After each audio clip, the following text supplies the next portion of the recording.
One of the most under, um, one of the most, oh, I don't know the exact word. It's untapped. Holy name chanting is the most powerful weapon we have, and it is the most special gift we have. But because of our uh, inattention in our chanting, we are deprived of we are deprived of the joy, the mercy that the holy names can give us. So every session today also we will discuss briefly on holy name. See, this may not immediately give you some solution, but a culture of discussion on holy names over a period of next 1 or 2 years will help us understand the seriousness of our chanting vows. You will be amazed. I had interactions with Mayavadis, impersonalist school spiritual practitioners, and they are very sincere and they are Mayavadis. But even they understand the seriousness of mantra diksha and mantra chanting, and they have such strict practices. Like they say, we should chant in one place every day morning at a fixed time. So this is not, it is not simply theory. There is something special that we can access when we make chanting as a sacred service. Srila Prabhupada gave us 16 rounds for initiated devotees. There is a reason for that. Because holy name helps us access Krishna most easily. But unfortunately, many of us have become like, when we lick the bottle of honey from the outside, there is honey in the bottle. We are unable to open the bottle and taste the honey. We are just licking the bottle. Similarly, we are unable to access the holy names. We are simply finishing our rounds. So, in these sessions, which we have every fortnight when we meet for the ABC meeting, we will spend first few minutes discussing about holy name. Then we will chant together. And over a period of time, over a period of next 1 or 2 years, we will all be connected with each other with deep love centered on Krishna's holy names. Because life is tough. And I was hearing one class of His Holiness Srila Satchidananda Swami Maharaj. Now, I request all of you that, please hear, there are very, very good content available on the internet. His Holiness Srila Bhakti Vigyan Goswami Maharaj, His Holiness Srila Satchidananda Swami Maharaj, His Holiness Swayam Bhagwan Keshav Swami Maharaj. There are so many wonderful devotees in ISKCON who give such deep presentations. Of course, Amarendra Prabhu is there. So many devotees are there. So I request all of you to hear this and make your faith strong. Today, I want to share with you three things that can help us develop strong faith in chanting of the holy names. Because we can chant holy name when we are healthy. Like, for example, last 3 days I was healthy, so I was able to chant. Today I was sick in the morning, so chanting was so difficult. So, and imagine when we are dying, it's going to be very difficult. The body, mind will not be cooperating. So, when we are healthy, if we can chant attentively, there are three things if we practice, there are three things we need to do to ensure that we develop strong faith in holy names. First is philosophy. Philosophy means coming together like this and hearing from Bhagavatam, Bhagavad Gita. So, what happens when we hear is we start the hearing process of the philosophy helps us remember the most important points when we need it the most. That is the power of philosophy. Like one brahmachari was saying that he was going through some serious challenges at home front. His father was dying and a lot of things were happening and he was in a lot of pain. And suddenly, because he had a culture of everyday hearing Bhagavatam class in temple, he says suddenly the whole philosophy appeared in the screen of his mind like a wave. Death can come at any time. Prabhupada's statement it didn't appear like a word, it appeared like a wave and it engulfed his heart and he felt very peaceful. So philosophy can give us a lot of peace when we go through difficulties in life. Therefore, the first principle to increase our faith in holy names is philosophy. Second principle is people. People means all of you. For me, if I'm connected to all of you, then I know that my faith in holy names will increase. When I associate with Anandanaman Prabhu, when I associate with devotees who have a lot of taste for chanting, even if I don't talk to them, just being in their presence gives me faith, because we are not socially isolated people. We may have a lot of philosophical knowledge, but we are social beings. We need to be with people. So when we are with people, when we have good relationships, then the philosophy can be applied in our day-to-day life. See, ultimately, we are all emotional beings, social beings. When we have good relationships, we can appreciate Krishna consciousness. Therefore, philosophy and people both are equally important. And third, most important, is practices. Practice means, like getting up early in the morning, or practices also includes fixing a place for chanting, time for chanting, and making it a sacred act. So practices are very, very important. I'll repeat the three things: philosophy, first, second, people, and third, practices. So practices, what exactly do we do? See, there are external practices like, chanting 16 rounds, or sitting in a particular place, going to temple, all that. But the actual practices are three things.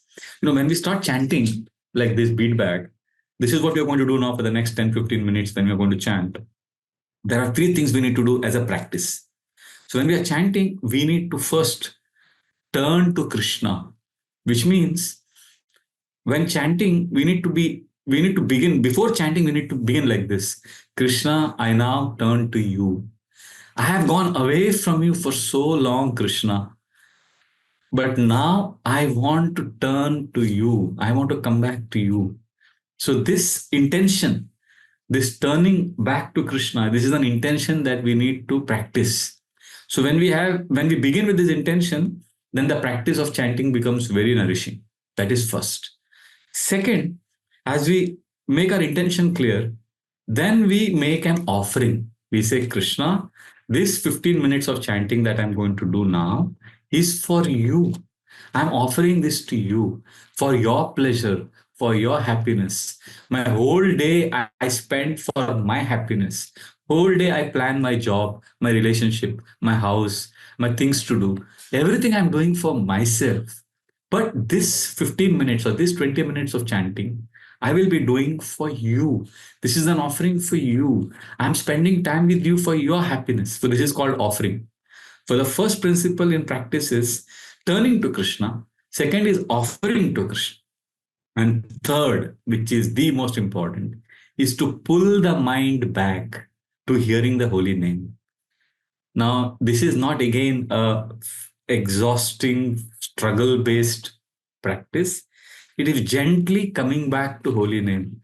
Just when we listen, when we hear the holy name, we will feel deep connection with Krishna. Therefore, don't underestimate the power of hearing or pulling the mind back. Mind will 100% go everywhere. Many devotees get depressed because they think, Prabhu, I'm chanting for last 20 years, but my mind is wandering so much. Array, mind wandering is healthy. Mind wandering is not bad. But when chanting, we want to be focused on the holy name. Therefore, when the mind is wandering and we realize that the mind is wandering, we pull the mind back, but not with a lot of struggle. We struggle for a few minutes, but essentially we enter a surrender space. Krishna, I am yours. I want to serve you. So I'll summarize what I spoke. We can try this today as we're going to chant for the next 20 minutes, 15, 20 minutes. So we are discussing three principles of increasing our faith or taste in chanting. First is philosophy. Every session we will begin with discussing philosophy.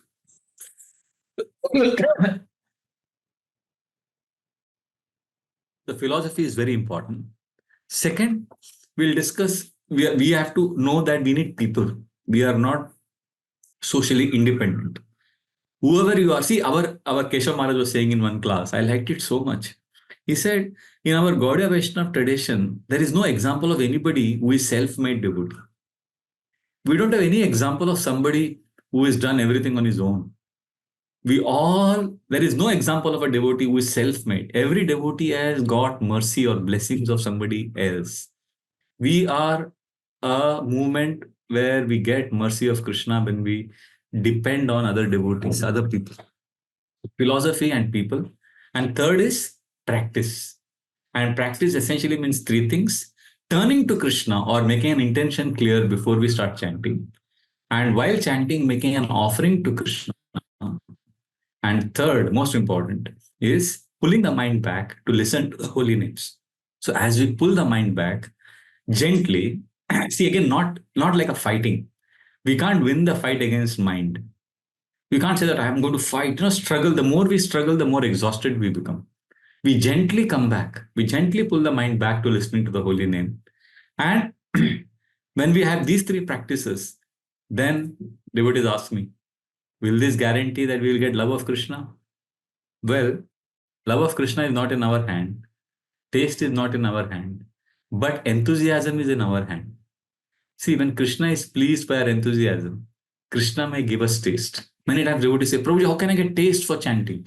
See, taste is not in our department. Taste is Krishna's blessing. But enthusiasm is our gift to Krishna. Taste is Krishna's gift to us. So what we do, Vishwanath Chakravarti Thakur gives a beautiful purport. In the 10th canto, there is a last chapter, prayers of personified Vedas. So there the Vedas are offering prayers. So in that purport to that, one of the prayers, Vishwanath Chakravarti Thakur says that when devotees are chanting, Krishna starts laughing. Krishna thinks this person is so enthusiastic and chanting so hard. He is not going to come anywhere near me. What to speak of my form? He will not even come near my impersonal aspect. He will not even come near the toenail. He will not even understand the Brahman realization. Ha ha ha ha, look at him. He's so foolish. He's trying to chant and trying to control his mind and trying to pull his mind back. And Krishna starts laughing. And Krishna, Vishwanath Chakravarti Thakur says, Krishna is amused. And Krishna is amused and he starts laughing and he becomes very pleased. And because he's pleased at our sincere effort, if he is happy, he may give the taste.